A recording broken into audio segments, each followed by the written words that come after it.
Lord, I come to you. Let my heart be changed, renewed, flowing from the grace that I found in you. And Lord, I've come to know the weaknesses I see in me will all be stripped away.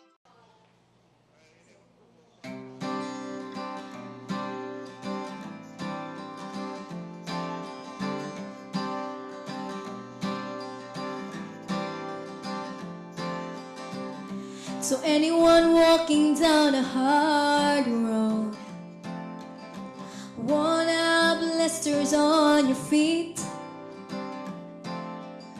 To anyone with a heart that's shattered, doing your best to hold it together, with no prayer to pray and no song left to sing. Ooh, Whatever pain you're dealing with, let me offer this. come however you are.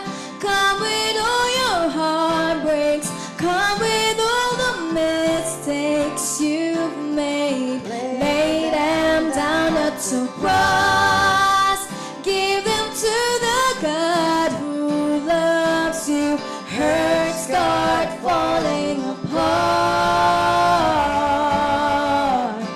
Come however you are. Whoa, whoa, whoa, whoa. To the girl who never had a father, to the guy who thinks he'll never amount to much of anything, To those of us who feel unwanted, unneeded, unloved. desperately in God. Come however you are. Come with all your heartbreaks.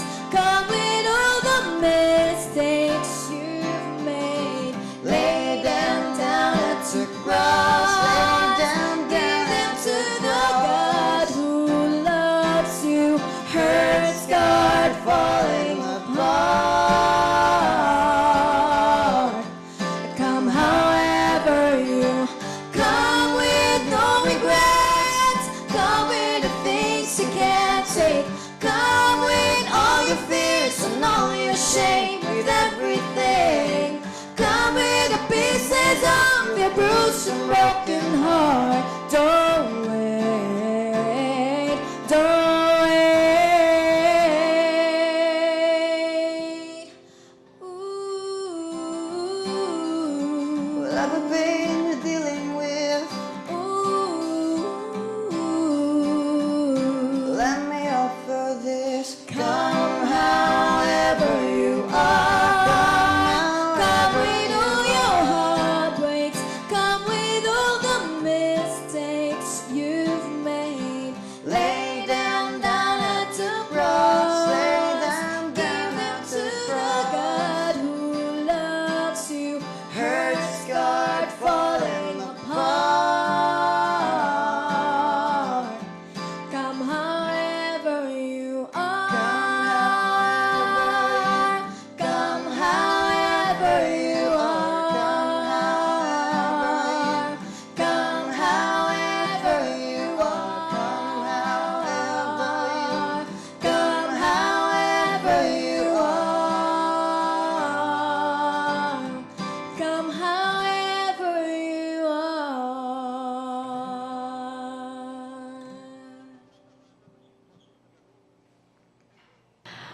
Sa makausa, maayong gabi sa atong televiewers, and it's our 4th run sa Zoe's Forum.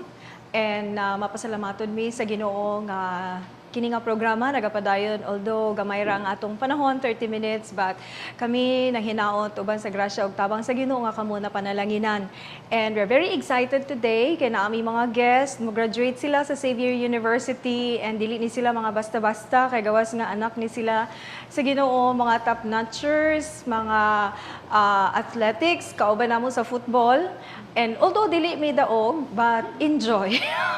Di harawag diara magdaog kung na-enjoy baka sa imong gipanghimo, and they are also very active in the church. So living a total life and a happy life, and ato silang pangutan-on karon kung unsa ang ilang sekreto, kung labi na ang ilang relasyon diya sa Ginoo. So before to magpadayon, ato hangyon si Sister Army to lead us in an opening prayer. Ang itong amahan, mapasalamaton kami sa makausabi imo kaming gigamit ani nga programa o God para maghatag og panalangin sa mga katawhan nga naminaw og nagtan-aw karong kagabi una. Amen. Salamat amahan sa imong dako nga pabor ka namo og among mga pag-ampo Lord ug among mga pagpasalamat nga kami maghataw og himaya og kalipay diha kanimo. Amen. Among gibalik ang tanan nga dungog og himaya nga alang lamang kanimo di amahan sa ngalan ni Jesus. Amen. Amen.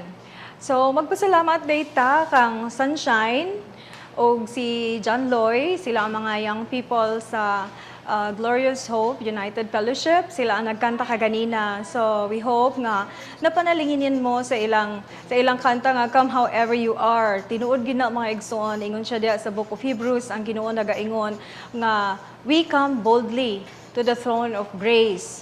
Nga walay kaulaw. Kay ang sakaraan man gud dabi kay kukaulaw. Salamat sa Ginoo sa ludabi nga di makakompete gid siya sa English mga igsoon. So but anyway, ingon siya nga si God ang Dios nga mahigugmaon nga Dios. Uban mga tao ang ilang pag-ila sa Ginoo nga siya lang magbubuhat, nga siya layo kaayo. Kung tan-aw nato, kung duol man ta sa atong ginikanan, labi na sa atong papa, mas duol gyud si God.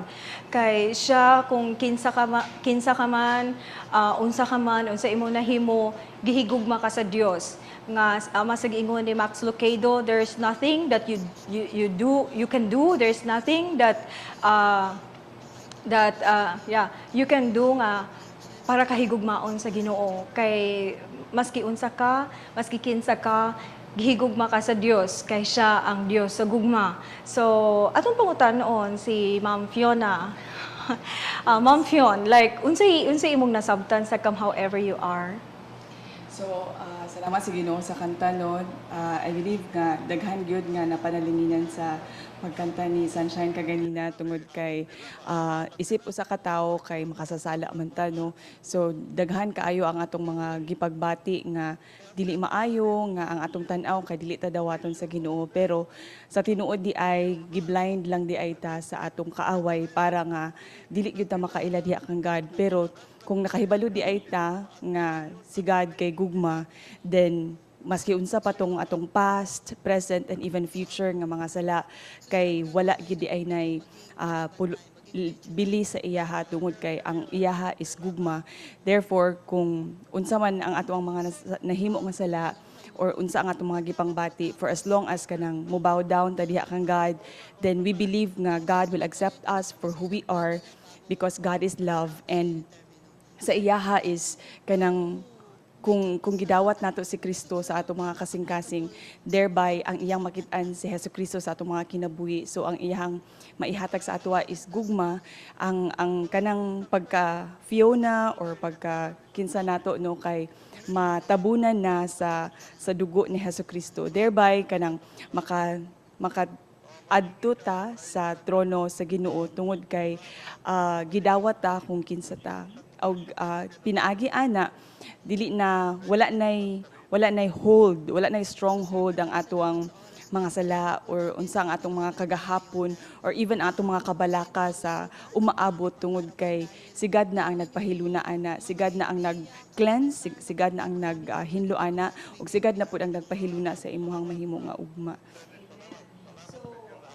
Giingon nga unconditional love, nga I love you despite of who you are. Muna giingon ni Ginoong Hesukristo mga igsoon, makita nato na sa Biblia kay from beginning to end, from Genesis to Revelation, isa ra ang ginaingon diha gugma. Maski gali ang Leviticus daghan kay balaod si God nganong gihatag na ni God tungod kay nahigugma siya kanato. So the Bible is the God's love letter to us. Sister Chan, unsay mga istorya about sa unsay mo nasabtan sa Come However You Are? Sama pa si giingon ni Ma'am Fiona nga kung isa ta ka makasasala nga tao, then kanang salamat sa Ginoo kay naatay dako ang Ginoo nga andam nagdawat ka nato kung unsa bisag unsa kadako atong mga sala tapos kanang itagaan ta niya og kanang love nga walay sukod. Salamat sa Ginoo no kay daghan mga tawo nga na misunderstood nila ang gugma nga kung maora ni imong sala okay ra pasayloon ka pero kung ing-ani na gali mong sala dili tagig ka mapasaylo so madunggan nato na usahay sa mga asawa nga labi na kung nangaliwa ang ilang bana nga maora gid sala nga dili na ko mapasaylo pero si God mga igsoon walay unsa kadako nga sala nga dili ka mapasaylo ni God. Just come however you are and God will do the rest transforming lives. So now let's go to our guest for tonight and Mar, pwede ka magpaila para kumpleto taas galing imong ngalan. Ako si Marian Quesa Victoria M. Borhal. Yeah, okay. Sister Miggy.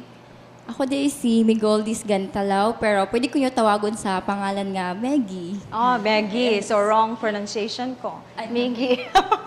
Uy, naandan sa young people. So, actually, si Marian o si Miggy, for short, mga sa ginaingon na namo kaganina, mga active guys sa ministry, A students sa Xavier University, mo graduate sila this March. In fact, si Marian, before pa siya mo graduate, hired na siya sa US. Grabe nga pabor ni God, kaya yung employer, gianhi diri. And then, so, gi-ready na niya ang papers. Suman sa iyang graduation, magtrabaho na siya dito.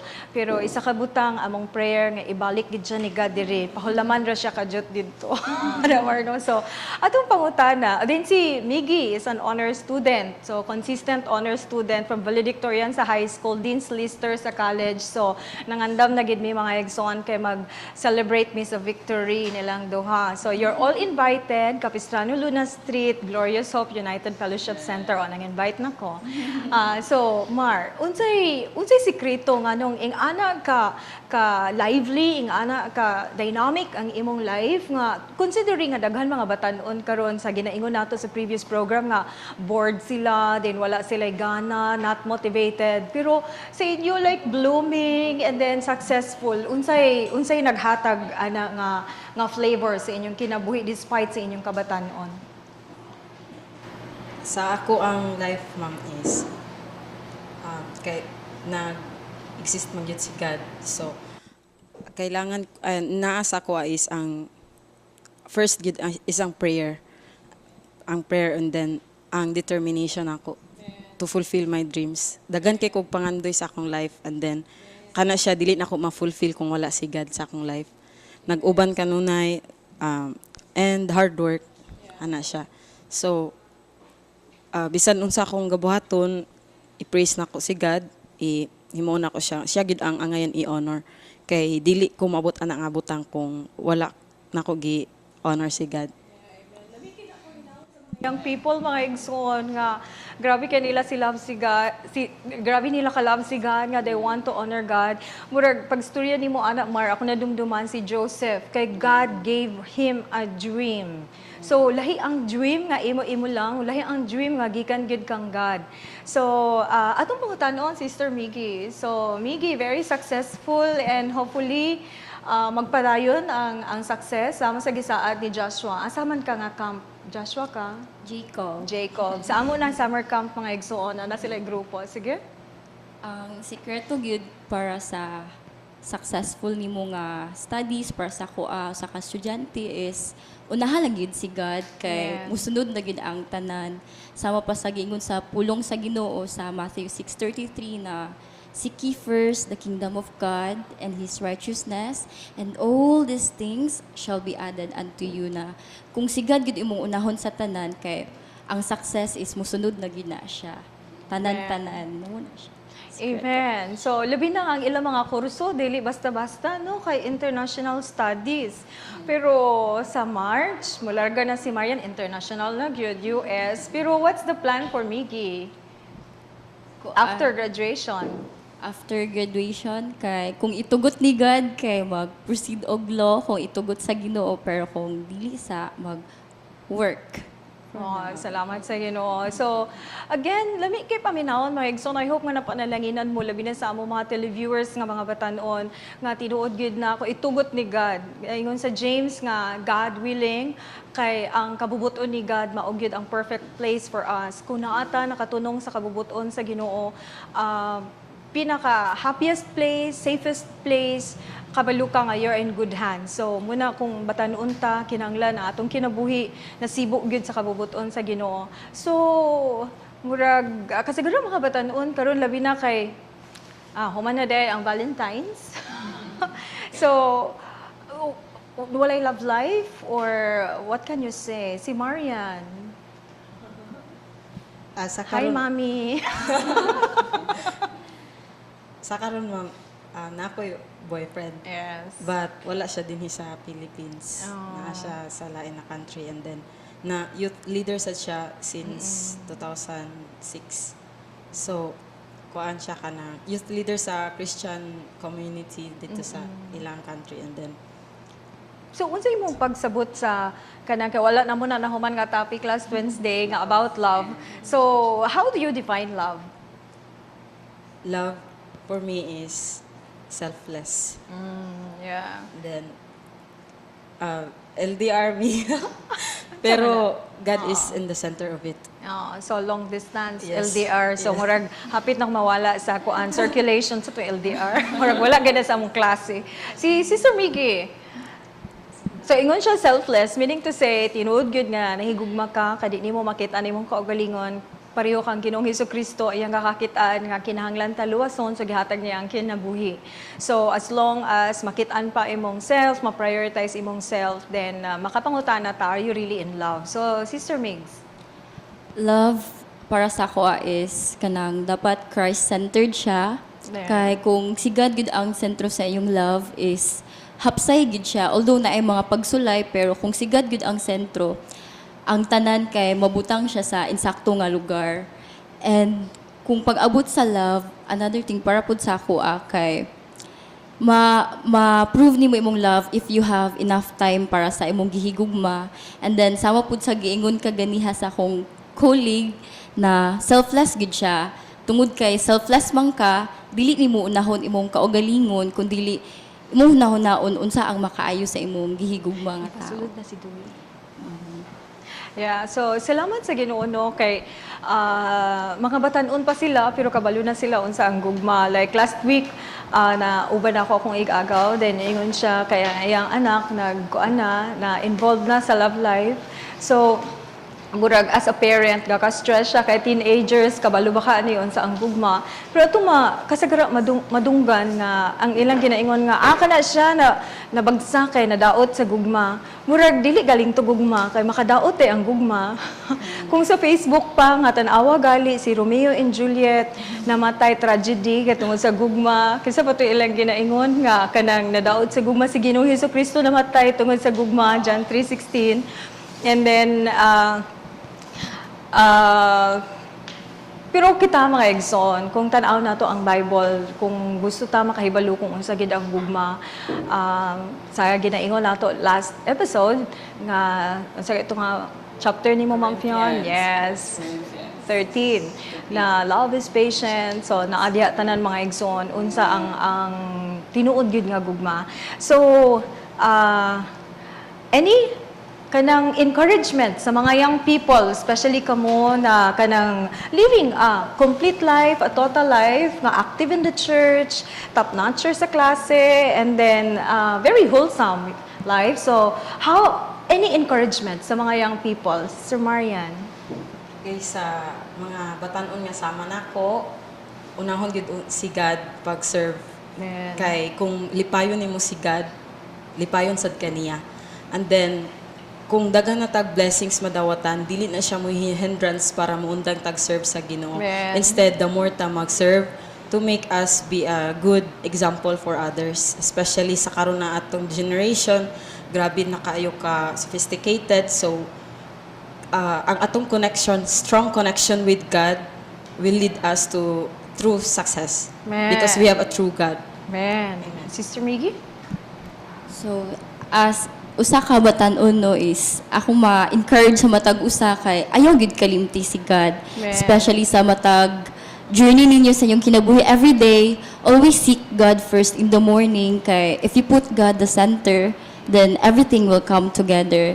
Kung mabala ka mo unsang nasa ugma, then take it to the Lord in prayer kay kung naa si God, ang tanan gud kay it's in place. And ingon pa sa pulong ni God sa Jeremiah 29:11, for I know the plans I have for you, plans to prosper you and not to harm you, plans to give you hope and a future. Inana kalami si God, mga fellow nga batanon. So unaha gid si God. Man, so unahagid si God.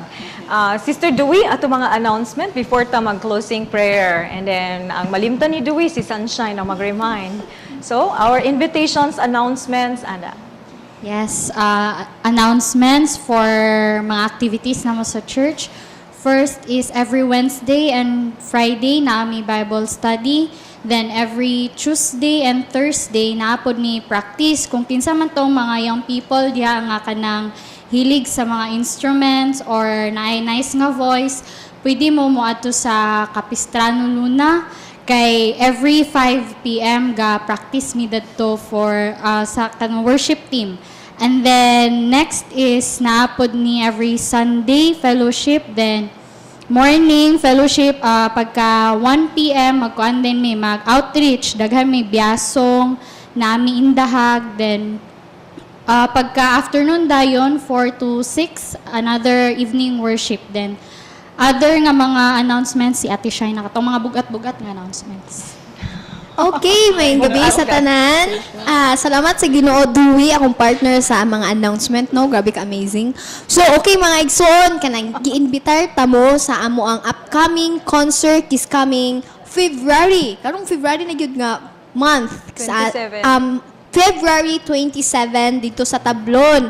And then ana nga tay mga igsoon, mga jampak gid ta ana mga kanta tag mga kanta nga para mahimaya si God, and then nay mga dancing, and then most especially ang mga kanta mga igsoon maka-relate jud mo mga igsoon og ma-inspired mo. And then sa among March 24, 25 and 26 we have also summer camp sa mga young people nga sama ka nako, sama kang Dewey og sa ilaha. Salamat sa Ginoo no. So giinbitar ta mo mga igsoon nga maka-attend mo sa mo ang youth camp, summer camp this coming March. So kung interesado mo mga igsoon, contact na mo mga igsoon dinhi sa Christian Broadcasting Channel. Salamat kayo. yeah, thank you. So, before nato i-end kini nga program, at hangyon Sister Fiona to lead us in closing prayer. Magpasalamat ta Ma'am Fiona. Sige. So mag-ampo ta. Salamat mong dalagon nga Ginoo sa matahom nga gabi nga imong gihatag ka namo ugad. Salamat Lord nga pinaagi ani nga programa imong gipaila kung unsa ka nga Ginoo.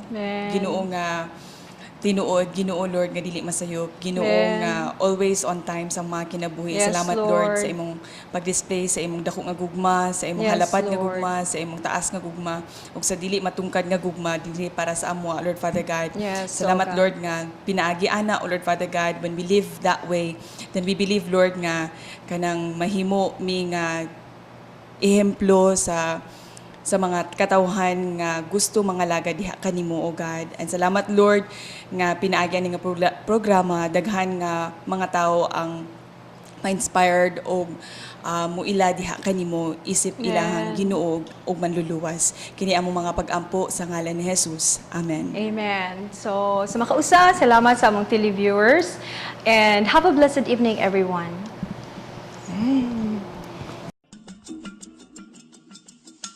Lord, I come to you. Let my heart be changed, renewed, flowing from the grace that I found in you. And Lord, I've come to know the weaknesses I see in me